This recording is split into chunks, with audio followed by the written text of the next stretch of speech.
2023 की बहुत बहुत शुभकामनाएं देता हूं। वर्ष 2023 में भारतीय जनता पार्टी के प्रदेश मुख्यालय में प्रेस कॉन्फ्रेंस में आप सबका हृदय से स्वागत भी करता हूं और आभार भी प्रकट करता हूं, क्योंकि सर्दी में पारा आज बहुत नीचे है और ठंडी हवाएं भी चल रही हैं। आप सब लोग अपने अपने ऑफिस से घरों से निकल करके इस सर्दी के मौसम में हमारे साथ आए हैं, इसलिए मैं आप सबका हृदय से आभार प्रकट करता हूं।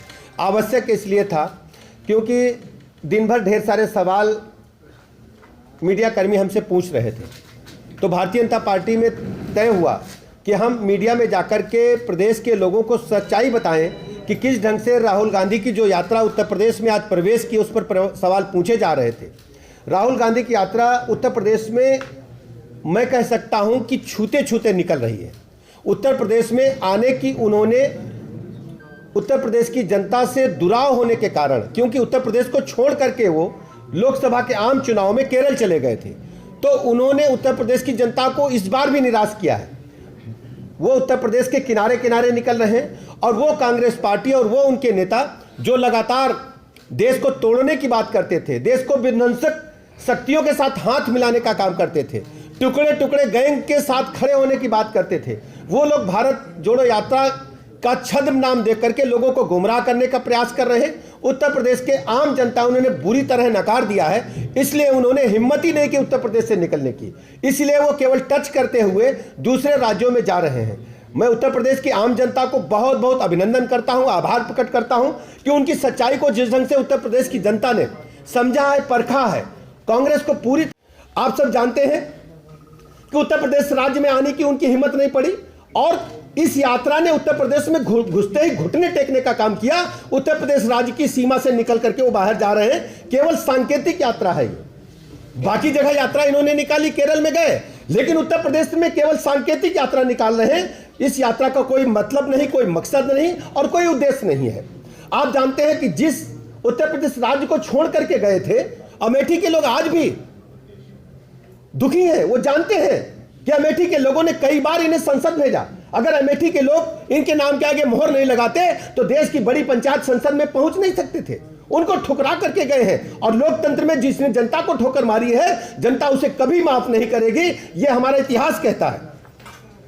आप जानते हैं कि भारत जोड़ो की बात करते हैं, अपने गठबंधन को, अपने सहयोगी दलों को भी इकट्ठा रखने का काम कांग्रेस पार्टी नहीं कर पाई। कांग्रेस पार्टी ने हमेशा देश की जनता का शोषण किया है और बढ़ाने के नाम पर सिर्फ परिवार को बढ़ाने का काम किया है। क्या दूसरा कोई नेता ने, आज मैं फुटेज देख रहा था, भाई बहन दोनों हाथ उठाकर खड़े थे। देश की जनता, उत्तर प्रदेश की जनता अच्छी तरह जानती है क्या उत्तर प्रदेश में नेताओं की कमी है। हमारे पास एक बड़ी फौज है जो उत्तर प्रदेश की जनता के लिए काम करती है, रात दिन लगातार जनता देखती रहती है, लेकिन कांग्रेस पार्टी के पास नेतृत्व के इतना अभाव है, केवल एक परिवार हाथ उठा करके खड़ा हुआ है।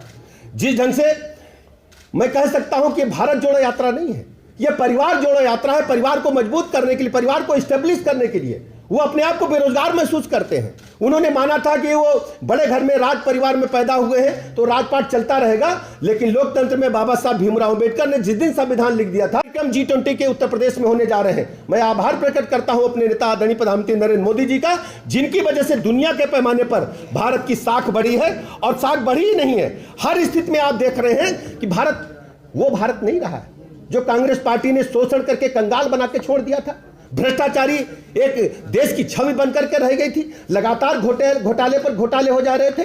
आज हमको लगभग, केंद्र की सरकार को लगभग 8 वर्ष से अधिक हो गया है और उत्तर प्रदेश सरकार को हमें लगभग 5 वर्ष 7 महीना होने जा रहा है। एक भी हमारी सरकार पर भ्रष्टाचार का दाग नहीं है।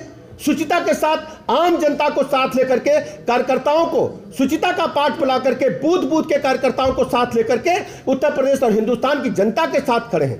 आज लोगों को पक्का मकान याद है, आज लोगों को पेयजल याद है, आज लोगों को 5 लाख तक का निःशुल्क इलाज याद है, आज लोगों को कोरोना काल की याद है।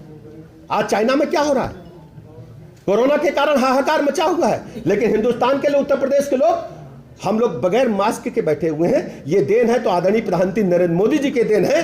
चाइना का जो हाहाकार है, आज हम सब वैक्सीन लगा चुके हैं और ट्रिपल डोज ले चुके हैं, कहीं कोई दिक्कत नहीं है। और सबसे बड़ी बात थी कि जब जब दुनिया में महामारी आई है, लोग महामारी से कम मरे, भूखमरी से मरे। आदरणीय प्रधानमंत्री नरेंद्र मोदी जी ने देश भर के लोगों को निःशुल्क अनाज देने का काम किया और थोड़े बहुत लोगों को 80 करोड़ से अधिक लोगों को, और फिर उसको योजना को आगे बढ़ाने का काम किया। जैसे ही प्रधानमंत्री जी को महसूस हुआ दुनिया के दूसरे देशों में कोरोना का लहर आ रहा है, उन्होंने 1 वर्ष के लिए योजना को बढ़ा दिया। यह महसूस होता कि आम आदमी, गरीब आदमी, उसकी अपनी सरकार है, उसके जीवन स्तर में बदलाव लाने का काम आदरणीय प्रधानमंत्री नरेंद्र मोदी जी ने किया है। अभी कांग्रेस पार्टी के नेता राहुल गांधी ने कमला हसन जी को एक इंटरव्यू दिया, आप लोगों ने देखा है? देखा है? उस इंटरव्यू की मैं कड़ी भर्त्सना करता हूं, निंदा करता हूं। वो चाहते हैं चाइना का आगे सरेंडर कर दिया जाए।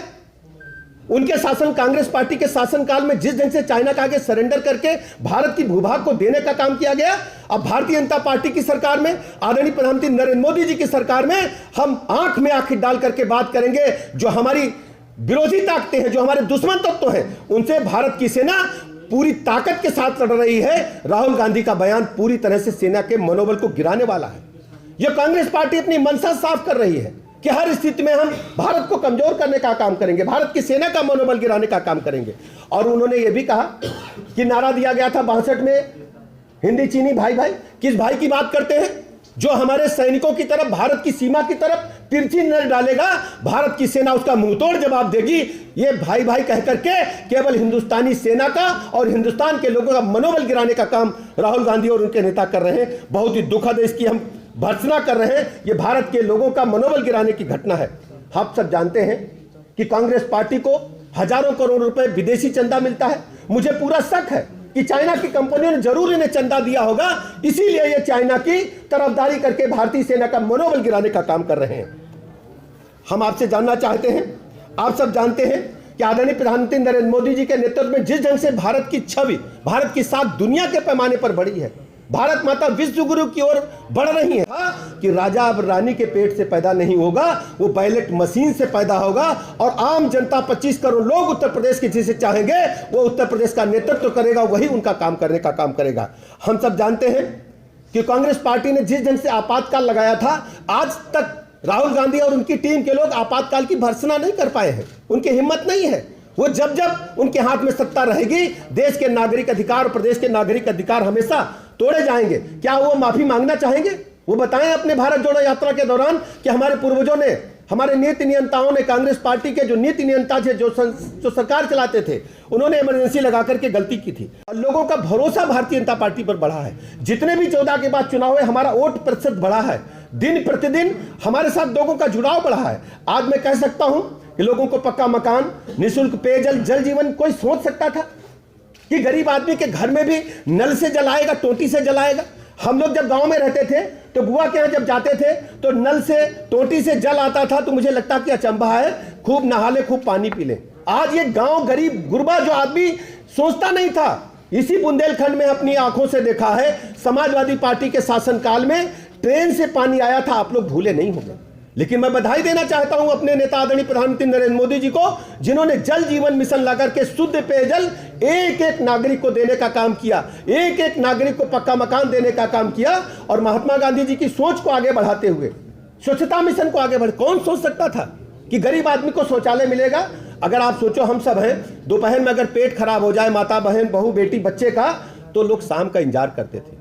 और शाम को जब गाड़ी के हेडलाइट सड़क के किनारे हमारी बहू बेटी पर पड़ती थी, किस मुसीबत में वो खड़ी होती थी, इस पीड़ा को या गरीब आदमी समझ सकता है या आप लोग समझ सकते हो? राहुल गांधी और कांग्रेस पार्टी के लोग बिल्कुल नहीं समझ सकते। इनके मुंह में तो चांदी का चम्मच है जब पैदा हुए। आप सब जानते हैं, इनके जो पूर्वज हैं उनके बारे में कहा जाता है, लंदन पढ़ने गए थे तो उस विद्यालय के चारों गेट पर गाड़ी खड़ी रहती थी और कहा जाता था कि वो पैदा हुए तो मुंह में चांदी का चम्मच था। ये आप लोग जानते हो, ये आप लोगों ने पढ़ा है स्कूल इंटर की किताबों में। ये वही लोग हैं जिन लोगों ने आजादी के पहले और आजादी के बाद लगातार हिंदुस्तान और उत्तर प्रदेश की जनता का खून चूसने का काम किया है। आज केवल गुमराह करके लोगों को जोड़ने का काम करने का प्रयास कर रहे हैं। बिल्कुल उत्तर प्रदेश जनता इन्हें नकार चुकी है, केवल औपचारिक यात्रा। इसलिए मैं उत्तर प्रदेश की जनता का आभार प्रकट करता हूं। इतिहास कांग्रेस पार्टी का रहा है कि उन्होंने हमेशा भारत को खंडित करने वालों का साथ देने का काम किया है। आप सोचिए, जब जम्मू कश्मीर को विलय को लेकर के चर्चा चली थी, हमारे अग्रज सरदार वल्लभ भाई पटेल ने जो उस समय सोच दिखाई थी, छोटी छोटी रियासतों को शामिल करके भारत माता का एक विशाल स्वरूप, विराट स्वरूप दुनिया के सामने रखा था। पंडित श्यामा प्रसाद मुखर्जी जी ने जो तय किया था कि इस देश के अंदर 2 विधान 2 निशान नहीं चलेंगे, उस परिकल्पना को मजबूत करने का काम भारतीय जनता पार्टी ने आदरणीय प्रधानमंत्री नरेंद्र मोदी जी के नेतृत्व में और आदरणीय गृह मंत्री अमित शाह जी के नेतृत्व में पूरा किया है। और कांग्रेस पार्टी ने हमेशा अलगाववादी तत्वों के साथ खड़े होकर के काम किया है और भारत को विखंडनकारी शक्तियों को समर्थन देने का काम किया है। अभी जब आप देख रहे थे जेएनयू में जिस प्रकार की घटनाएं हुई, कांग्रेस पार्टी लगातार ऐसे तत्वों को समर्थन देती रही है और हमेशा इन लोगों ने लोकतंत्र को कमजोर किया है। जिस लोकतंत्र की बात करते हैं, कोई भूला नहीं है 26 जून 1975 को जब इस देश के अंदर इमरजेंसी लागू की गई थी। वो काला दिन भारतीय इतिहास में दर्ज रहेगा। संविधान की धज्जियां उड़ाई गई थी, लोगों के नागरिक अधिकार समाप्त हो गए थे। आज पास कोई काम नहीं है। अगर वास्तव में भारत माता के प्रति समर्पित भाव से काम करते होते तो आप सोचो जो उनकी यात्रा निकली है, उस यात्रा में कौन कौन शामिल हुआ, क्या आप लोगों की नजर है क्या? मैं देख रहा था फुटेज। अफजल गुरु की फांसी का विरोध किसने किया था आप जानते हैं? एएस दौलत रा के पूर्व अधिकारी हैं। उन्होंने अफजल गुरु की फांसी का विरोध किया था कि नहीं किया था? दिनेश जी आप बताइए।